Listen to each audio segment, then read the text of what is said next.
3 मार्च 1707 बादशाह औरंगजेब की मृत्यु के पश्चात दिल्ली का मुगल साम्राज्य अपने अंत की तरफ बढ़ रहा था और दक्कन से मराठा साम्राज्य तीव्र गति से अपने विस्तार कार्य में जुड़ रहा था। छत्रपति शाहू महाराज के कुशल सेनापति बाजीराव पेशवा के नेतृत्व में अनेकों मराठा सरदार एकजुट होकर भारत के विस्तृत क्षेत्र पर अपना भगवा परचम लहराने लगे थे। उन्हीं बहादुर मराठा सरदारों में से एक थे मल्हार राव होलकर। पेशवा बाजीराव अपने विश्वसनीय सरदार मल्हार राव को 3 अक्टूबर 1730 में 74 परगनों का मालवा प्रांत जहांगीरी के रूप में सौंपते हैं। मल्हार राव इंदौर को अपनी राजधानी के रूप में स्थापित करते हैं। सन 1734 के एक दिन इंदौर से पुणे जाते हुए मल्हार राव अहमदनगर के चौंडी गांव विश्राम करने रुकते हैं। वहाँ संध्या समय मंदिर के आरती के दौरान उनकी नज़र 8-9 साल के एक तेजस्वी कन्या पर रुक जाती है। मल्हार राव अपने पुत्र खंडेराव के लिए एक उचित कन्या ढूंढ रहे थे।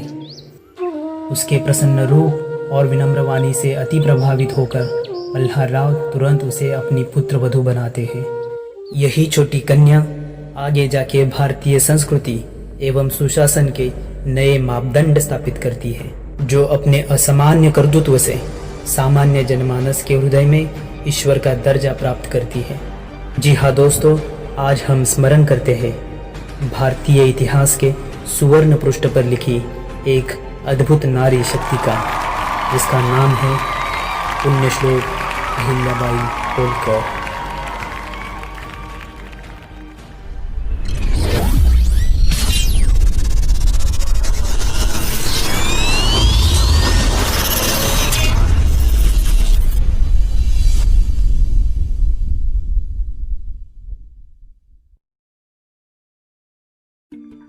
अहिल्याबाई का जन्म 31 मई 1725 में चौंडी गांव के पटेल मानकोजी शिंदे के घर हुआ।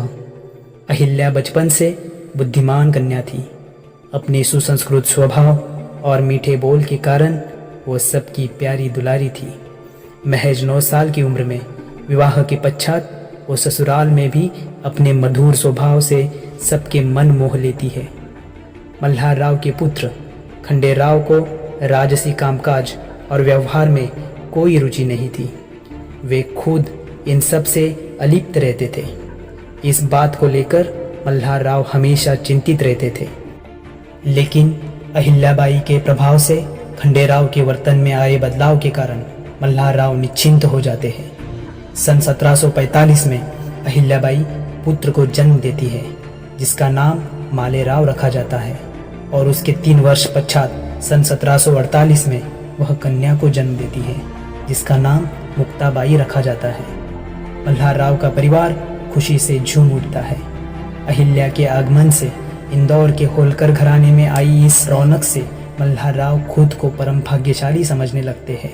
तभी अचानक तकदीर के फांसे पलट जाते हैं। सन 1754 में मराठा जाटों से भिड़ते हैं। मल्हार राव सूरजमल जाट को कुंभेरी के किले में घेर लेते हैं।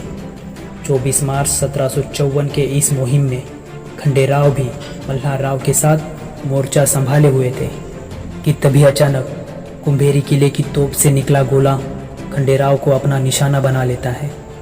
खंडेराव की मृत्यु हो जाती है। मल्हार राव के एकलौते पुत्र तथा इंदौर राजगद्दी के वारस का दुखद अंत हो जाता है।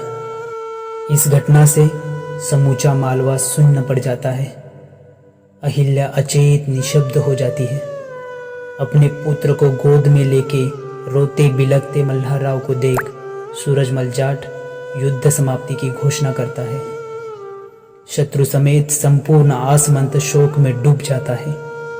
तत्कालीन प्रथा के अनुसार अहिल्या सती जाने की तैयारी करने लगती है। यह देख मल्हार राव के पैरों के नीचे की जमीन खिसक जाती है। वो बड़े आर्त भाव से अहिल्या को समझाता है, अब मालवा को सिर्फ तुम्हारा सहारा है। अब तुम ही मेरे पुत्र हो। तुम नहीं रहे तो हम सबका क्या होगा। मल्हार राव के करुण भाव शब्द सुनकर अहिल्या के पैर स्तब्ध हो जाते हैं।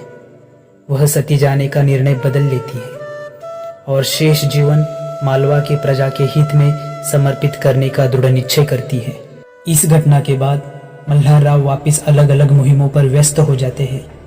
मल्हार राव की अनुपस्थिति में अहिल्याबाई बड़ी कुशलतापूर्वक राज्यकारभार संभालने लगती है। चंद साल बीतने के बाद सन 1761 में मराठों का अफगान सेनानी अहमद शाह अब्दाली के साथ घनघोर पानीपत का युद्ध होता है। इस भयानक युद्ध में मराठों की बुरी तरह से हार होती है। लाखों मराठा सैनिक मौत के घाट उतार दिए जाते हैं। मल्हार राव भी हार का मुंह देखकर व्यथित थके हारे इंदौर वापस लौटते हैं। उत्तरव्यूह और युद्ध में मिली करारी हार के सदमे से 20 मई 1767 में मल्हार राव की मृत्यु हो जाती है। अहिल्याबाई का सबसे बड़ा सहारा हमेशा हमेशा के लिए मिट जाता है। अपने 21 साल के पुत्र मालेराव को राजगद्दी पर बिठाकर वो बड़ी धैर्यतापूर्वक राजपाट को आगे बढ़ाती है। गद्दी पर बैठे साल भर भी नहीं होता कि अहिल्याबाई के एकमात्र 22 साल के पुत्र मालेराव का आकस्मिक मृत्यु हो जाता है। अहिल्याबाई पर दुखों का पहाड़ टूट पड़ता है। इंदौर की राजगद्दी फिर से स्वामीहीन हो जाती है। ऐसे में कुछ मंत्रियों के द्वारा षड्यंत्र शुरू होते हैं। स्वामीहीन राज्य हड़पने का अच्छा अवसर देख मंत्री चंद्रचूड़ ने माधवराव पेशवा के चाचा राघोबा दादा को खत लिखकर मालवा अपने कब्जे में लेने का न्योता दिया। षड्यंत्र का पता चलते ही अहिल्याबाई ने सभी सूत्र अपने हाथों में लेकर खुद उत्तराधिकारी होने की घोषणा कर दी। तुकोजी राव, जो मल्हार राव के मानस पुत्र थे, उन्होंने भी अहिल्याबाई का साथ दिया। अहिल्याबाई ने अपनी बुद्धि चातुर्य का इस्तेमाल कर समय सूचकता दिखाते हुए सभी पड़ोसी राज्यों को तथा पेशवा को भी परिस्थिति से अवगत करवाया। उधर राघोबा दादा अपनी पूरी सेना लेकर उत्तर से मालवा की तरफ बढ़ रहे थे। क्षिप्रा नदी के किनारे पहुंचते ही उन्हें अहिल्याबाई का खत प्राप्त होता है, जिसमें अहिल्याबाई लिखती है, आप मुझसे युद्ध करने आए हैं। आप मुझे अबला नारी समझने की भूल ना करें। मैं खुद तलवार लेके मैदान में आपका सामना करूंगी।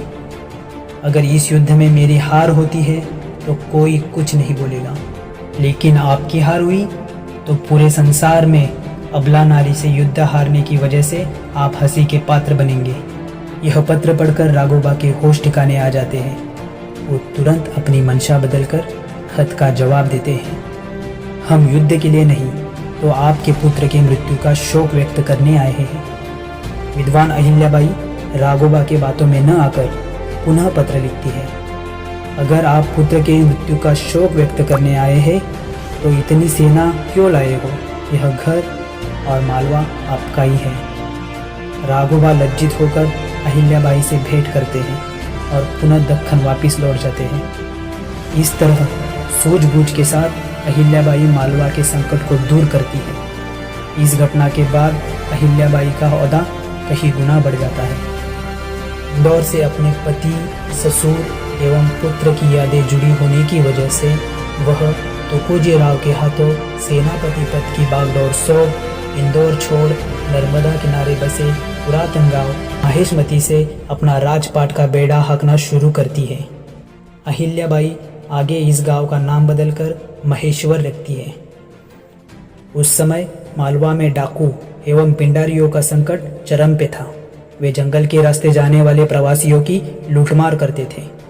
राज कारभार हाथ में लेते ही रानी अहिल्याबाई दरबार लगाती है।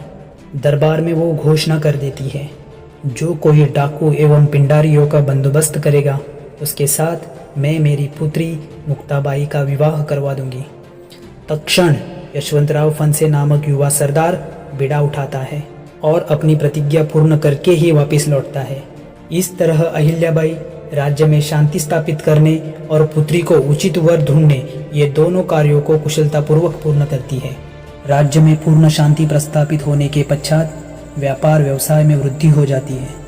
कला कौशल को अवसर प्राप्त होता है। भगवान शिव की नित्य आराधना करने वाली अहिल्या समस्त भारत में मंदिरों का जीर्णोद्धार एवं पुनर्निर्माण का कार्य हाथ में लेती है। अनेकों तीर्थस्थल एवं पवित्र नदियों के किनारे घाट बनवाती है। अनेकों धर्मशालाएं बनवाती है। यात्रियों के मार्ग पर कुएं खुदवाती है। अपने राजकोष के राजस्व में से अधिकतर हिस्सा वो समस्त देश भर के निर्माण कार्यों में खर्च करती है।